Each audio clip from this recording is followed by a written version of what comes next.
चलिए फ्रेंड्स, ये हमारी ब्रेक एक्चुएटर है। देखिए ये ब्रेक एक्चुएटर, इसे लोकली ब्रेक वैकम भी बोला जाता है। तो हमें क्या करना है इसमें, देखिए प्रॉब्लम ये है कि इसमें इंटरनल लीकेज हो गई है फ्रेंड। जब हम एयर हैंड ब्रेक को रिलीज करते हैं और गाड़ी को कुछ देर तक खड़ा रखते हैं तो हमारी एयर पूरी तरीके से डाउन हो जाती है। तो हम इसकी आधे पार्ट को खोलते हैं, और आधे पार्ट को खोलने के लिए हमें ये ध्यान रखना होता है कि हैंड ब्रेक रिलीज कंडीशन में रहे, तभी ये हाफ पार्ट को आप खोल सकते हैं। अदरवाइज क्या है, आपकी फेस को ये डैमेज कर सकता है। जैसा कि आप देख रहे हैं, ये हाफ पार्ट को हम लोगों ने रिमूव कर लिया, क्योंकि हमें हाफ पार्ट को ही रिपेयर करना है। और हमारी इंटरनल लीकेज जो है ये अंदर से है और टॉप से भी है। इसकी जो ब्रीदर होज होती है उससे भी हमारी लीकेज है। तो इसे डिसमेंटल करने के लिए फ्रेंड्स हमें क्या करना है, ये 24 नंबर की जो नट है उसे हमें निकालना है। इसमें एक पिन होती है, वो पिन को हमें निकाल लेना है। निकालने के बाद हम नट को निकाल लेंगे। नट निकालने के पहले हमें क्या करना है कि इसके उल्टे साइड में जो पिस्टन है उधर एक डम्मी होती है, वो डम्मी को भी हमें निकाल लेना है। देखिए ये अभी तो ओपन नहीं हो रही है। चलिए, ये बहुत टाइट है तो हमें अंदर की साइड से पकड़नी होगी इसे। चलिए हम इसे डम्मी को पहले निकालते हैं फ्रेंड्स। ये डम्मी देखिए जो कि हमारी डायफ्राम को प्रेस करती है, जो डायफ्राम हमारी सर्विस ब्रेक में यूज होती है। देखिए इसके अंदर एक एलेंकी दिख रही है, एलेंकी बोल्ट है। तो हमें क्या है, एलेंकी से इसे पकड़ लेनी है और 24 को यहाँ से लूज करनी है। तो ये आसानी से लूज हो जाएगी पकड़ने के बाद। ये लूज होने के बाद एलेंकी बोल्ट को निकालेंगे। और जब भी हम फ्रेंड्स इसे डिसमेंटल करेंगे तो हमें इस बात का ध्यान रखना है कि आप कंप्रेसिंग टूल्स जरूर इसको यूज करें। अदरवाइज आप डायरेक्टली अगर खोलेंगे तो ये इसकी इतनी ज्यादा कंप्रेस होती है इसके अंदर स्प्रिंग, कि वो आपको आपके पैर या हाथ किसी भी चीज को अगर लग जाए तो वो डैमेज कर सकते हैं। तो वो हमें ध्यान रखना है। देखिए ये एलन की बोल्ट हमारी आ गई यहाँ पे। चलिए अब हम इसे हटा लेते हैं। अब हम कंप्रेसिंग टूल्स में इसे डालेंगे। चलिए यहाँ से हम डाल लेते हैं, ये डाल लेते हैं। ये हमारी कंप्रेसिंग टूल्स है जो कंप्रेस करके इसे रखेगी अभी। चलिए यहाँ से हम सारी इसकी जुगाड़ लगा लेते हैं यहाँ पर। और फ्रेंड्स देखिए ये जो एक्चुएटर है, इस एक्चुएटर में दो काम होते हैं, एक सर्विस ब्रेक की और एक आपकी हैंड ब्रेक की, जिसे पार्किंग ब्रेक बोलते हैं। तो जब हमें सर्विस ब्रेक चाहिए तब हम सर्विस ब्रेक अप्लाई करेंगे, जब हमें पार्किंग ब्रेक चाहिए तो पार्किंग ब्रेक अप्लाई करेंगे। बट ये पार्किंग ब्रेक में अगर इंटरनल लीकेज हो जाए तो आपको पता नहीं चल पाता है कि ये लीकेज है कहाँ से। तो ये एयर की प्रॉब्लम पकड़ना बहुत ही मुश्किल हो जाता है। तो हम देखिए कंप्रेसिंग टूल से हम कंप्रेस करने के बाद हम क्या करेंगे, इसे धीरे धीरे लूज करेंगे। कंप्रेसिंग टूल्स को लूज करेंगे तो ये अनकंप्रेस्ड होते जाएगा धीरे धीरे। चलिए, और जैसे ही ये अनकंप्रेस्ड होगा, क्योंकि स्प्रिंग की फोर्स नीचे की तरफ से है, तो देखिए इसकी स्प्रिंग जो होती है वो बहुत हैवी होती है फ्रेंड्स। चलिए मैं आपको दिखाता हूँ कि कितनी मोटी इसके अंदर स्प्रिंग होती है। इसे स्प्रिंग ब्रेक भी बोला जाता है। तो जैसा कि आप देख रहे हैं, ये कंप्रेसिंग टूल्स के जरिए ही निकालें, अदरवाइज ये बहुत ही डेंजरस है इसे ओपन करना। देखिए ये स्प्रिंग देखिए कितना हेवी है इसका। ये स्प्रिंग को कंप्रेस करके हमें रखना होता है और एयर से ये कंप्रेस और डिकम्प्रेस होता है। देखिए ये हमारी पिस्टन है, इसमें ये पिस्टन के ऊपर सील होती है। चलिए हम इसे पुश करते हैं उधर से, ये पिस्टन हमारी बाहर आ गई। देखिए फ्रेंड्स ये हमारी पिस्टन हो गई और ये हमारी मिडिल पार्ट हो गई आपकी सर्विस ब्रेक की और पार्किंग ब्रेक की। यहाँ पे देखिए फेस ओरिंग है जो कि हमारी हैंड ब्रेक साइड की प्रेशर को रोक के रखती है, बाहर साइड नहीं जाने के लिए। ये मेन सील है जो कि हमारी हैंड ब्रेक में वर्क करती है। इसके ऊपर एक प्लास्टिक सील भी आती है, बफर सील बोलते हैं उसे। चलिए देखिए इसके अंदर फ्रेंड्स यहाँ पे एक ओरिंग है और सील है। चलिए हम यहाँ से निकालते हैं, एक बफर सील है, एक ओरिंग है, कट बफर सील है। तो हम क्या करेंगे, इसे हम आसानी से निकाल लेते हैं स्क्रू ड्राइवर के जरिए। देखिए ये ओरिंग है, ये ओरिंग वर्न आउट होने की वजह से ये लीकेज स्टार्ट हो जाती है और हमारी हैंड ब्रेक की जो हैंड ब्रेक की वर्क के लिए जो एयर आती है वो आपकी सर्विस ब्रेक में चले जाती है और हमें लीकेज पता नहीं चल पाता है। तो इसकी एक टेस्ट होती है, वो टेस्ट करने से हमें आसानी से पता चल जाता है कि ये एक्चुएटर में प्रॉब्लम है। तो इस एक्चुएटर को हम रिप्लेस करेंगे। ये हमारी सारी सील यहाँ पे आ गई फ्रेंड्स। देखिए एक सील उसी पे लगी हुई है प्लास्टिक वाली, उसे भी हम दिखाएंगे। देखिए यहाँ वेबको की ये एक्चुएटर है और इसे हम अच्छी तरीके से क्लीन कर लेंगे। देखिए यहाँ पे इस मिडिल पार्ट की पार्ट नंबर यहाँ पे दिए हुए हैं। तो हमें क्या है, इसे अच्छी तरीक़ा से क्लीन करने के बाद हमें रिपेयर करना है, क्योंकि इसके अंदर इंटरनल लीकेज है और इस इंटरनल लीकेज को रिपेयर करना है। ये हमारी बोर हो गई। देखिए इसमें डस्ट भी बहुत सारे आए हुए हैं, क्योंकि इसकी जो ब्रीदर होस थी वो फटी हुई थी। देखिए फ्रेंड्स, ये जो है हमारी सील है, रिपेयर किट है ये इसे क्या है, हाफ रिपेयर किट बोलते हैं। और इसके अंदर देखिए क्या क्या आते हैं। इसमें डायफ्राम नहीं है।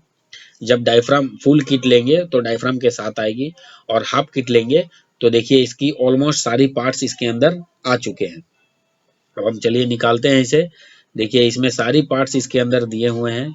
ये ब्रीदर होस भी हैं, ब्रीदर होस हैं, और इसकी देखिए रबर सील्स वगैरह हैं, और हमारी हैंड ब्रेक की और सर्विस ब्रेक की दोनों की पार्ट इसके अंदर हैं। ओनली डायफ्राम नहीं है इसमें।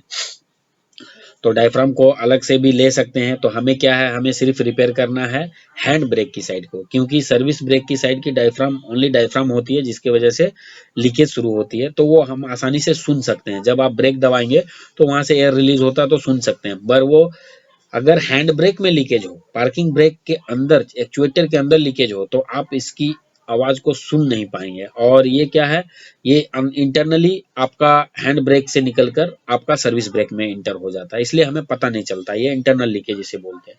चलिए इसे हम ब्रीदर की ट्यूब को डाल देते हैं, जो कि हमारी एक जब पिस्टन प्रेस होती है तो उसकी बैक साइड की वैक्यूम को हमें निकालना होता है, इसलिए ये ब्रीदर दिया हुआ है यहाँ पे, ताकि हमारी जो बैक साइड की वैक्यूम है वो निकल जाए। अगर वो वैक्यूम नहीं निकलेगा तो वो प्रेस नहीं होगी, ये हमारी पिस्टन इसकी प्रेस नहीं होगी, इसलिए ये सिस्टम दिया गया है इसमें कि आपको करना है। चलिए हम यहाँ पे ओरिंग डाल लेते हैं मिडिल पार्ट में।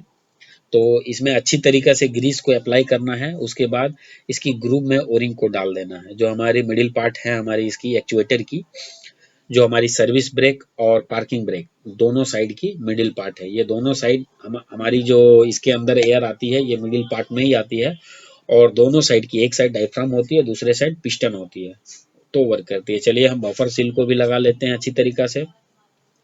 बफर सील को लगाने के बाद देखिए ये हमारी अच्छी तरीक़े से ग्रीस को अप्लाई करनी है, क्योंकि अदरवाइज हम ग्रीस अगर कम डालेंगे तो क्या होती है, ये सील और ओरिंग जो है वो कटने की चांस होती है, इसलिए हमें अप्लाई करनी है अच्छी तरीक़े से। चलिए अब हम फेस ओरिंग को भी डाल लेते हैं फ्रेंड्स। इसमें भी हम ग्रीस को अच्छी तरीक़े से अप्लाई कर लेंगे, उसके बाद हम डाल लेंगे। एक्चुअली फ्रेंड्स ये जो प्रॉब्लम है, ये प्रॉब्लम पकड़ना बहुत ही मुश्किल होता है, और बहुत सारे लोग क्या करते हैं कि बहुत से ऐसे मैकेनिक हैं जो कि डायरेक्ट अगर इसकी सर्विस आपकी सॉरी ये पार्किंग ब्रेक में अगर लीकेज हो जाए तो वो सिंपली क्या करते हैं, पार्किंग ब्रेक पकड़ लेते हैं। तो क्या करते हैं, वो सिंपली 24 नंबर की जो नट होती है एक्चुएटर के ऊपर, मैं आपको दिखाता हूँ कौन सी होती है। चलिए इसकी प्लास्टिक की सील डाल देते हैं, जैसे बफर सील बोलते हैं। इसमें ग्रूव कट होती है, ये करंट उसमें बैठ जाएगी वो, ताकि ये मोमेंट ना हो, सिर्फ ये पिस्टन के साथ ही मोमेंट हो और ये सील इधर उधर ना हिले। तो फ्रेंड्स क्या हम बता रहे थे कि जैसे हम मान लीजिए हमारी हैंड ब्रेक अप्लाई हो गई किसी एक व्हील में, तो ज़्यादातर मैकेनिक क्या करते हैं 24 नंबर की नट को जो है डायरेक्टली लूज कर देते हैं, लेकिन ये सिर्फ लूज करने से पार्किंग ब्रेक छूटती है, बट एयर की कंप्लेन, जो एयर की प्रॉब्लम है वो सॉल्व नहीं होती है। चलिए हम सील को डाल लेते हैं फ्रेंड्स, क्योंकि एयर की प्रॉब्लम सॉल्व नहीं होती है, और धीरे धीरे आपकी तो उस समय तो काम हो गई आपकी कि चलिए हमारी हैंड ब्रेक रिलीज हो गई, अब हम गाड़ी को लेके जा सकते हैं, बट इसकी जो इंटरनल लीकेज है वो होती रहेगी।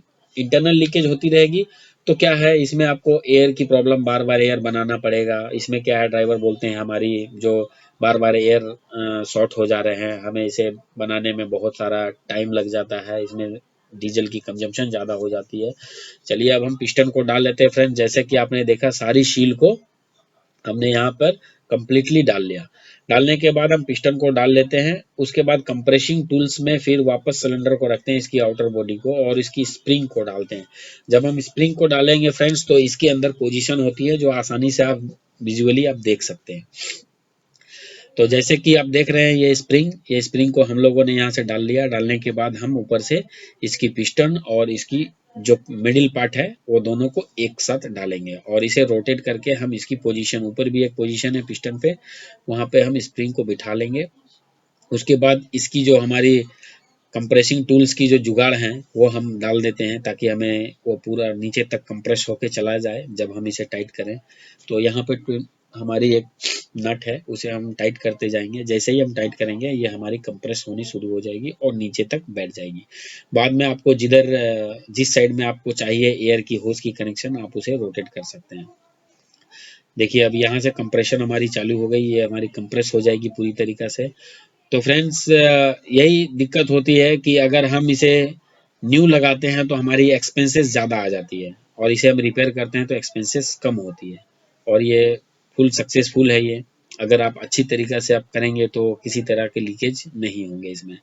देखिए जैसा कि हमने कंप्रेसिंग टूल्स को डाल दिया, एयर ब्रीदर होस भी लगा दिया, सारी चीज़ को लगा दिया। अब हम इसे रोटेट कर लेते हैं, जो पोजीशन में मुझे चाहिए वो पोजीशन में हम रख सकते हैं। तो ब्रीदर होस हमें जिधर है उस साइड में मिडिल में 2 होल के बीच में एक होल है, देखिए बीच में, तो हमें वहाँ पे ही रखना है क्योंकि इसके अंदर ट्यूब भी डालनी है।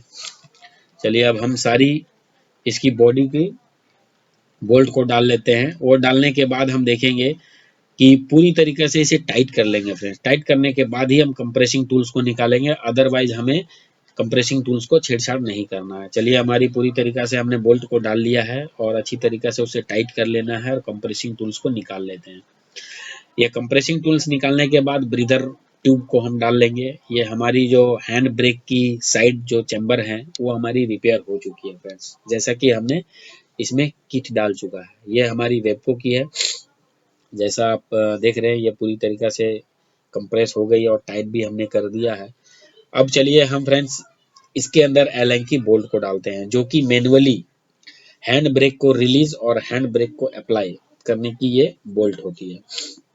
जब हमारी इस एक्चुएटर में एयर होती है तो हैंड ब्रेक रिलीज हो जाती है, मतलब ये पिस्टन अंदर की तरफ चले जाती है, और जब हमारी एयर यहाँ से हट जाती है तो हमारी ये बाहर की तरफ पिस्टन आ जाती है और अप्लाई हो जाती है। तो इस कंडीशन में क्या होता है फ्रेंड्स कि हम मैनुअली हैंड ब्रेक को रिलीज कर सकते हैं, इस बोल्ट के जरिए हैंड ब्रेक को रिलीज कर सकते हैं मैनुअली। और अगर ये बोल्ट हमारी नीचे की तरफ रहेगी, देखिए ये हमारी यहाँ से हमने टाइट कर दिया। चलिए इसकी डम्मी को भी हम डाल लेते हैं।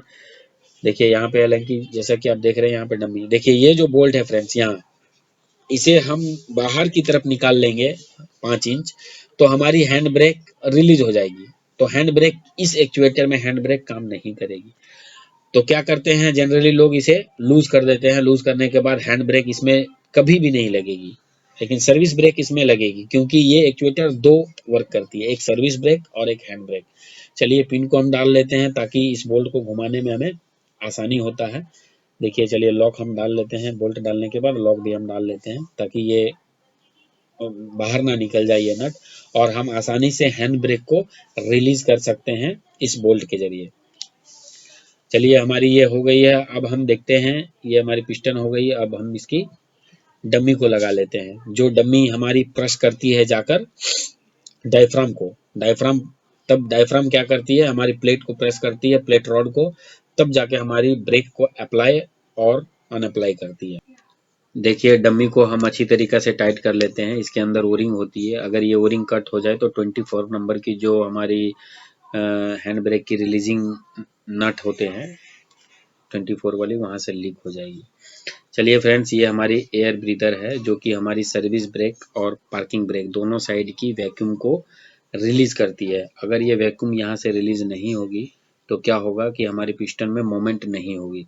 देखिए जब इधर से हम पुश करेंगे इसे तो पीछे साइड की जो वैक्यूम है वो हमारी इस पाइप के जरिए हमारी सर्विस ब्रेक साइड में आ जाती है, जिसके वजह से हमारी पिस्टन मूव होती है। अगर ये नहीं निकलेगी तो ये हमारी पिस्टन नहीं मूव होगी। देखिए फ्रेंड्स यहाँ पे 2 पाइप हैं, एक सर्विस ब्रेक की, एक पार्किंग ब्रेक की, और ये हमारी एडजस्टिंग मतलब ये नट जो है हम ऑटोमेटिकली मैनुअली जो है हम रिलीज कर सकते हैं पार्किंग ब्रेक को, वो दिया हुआ है।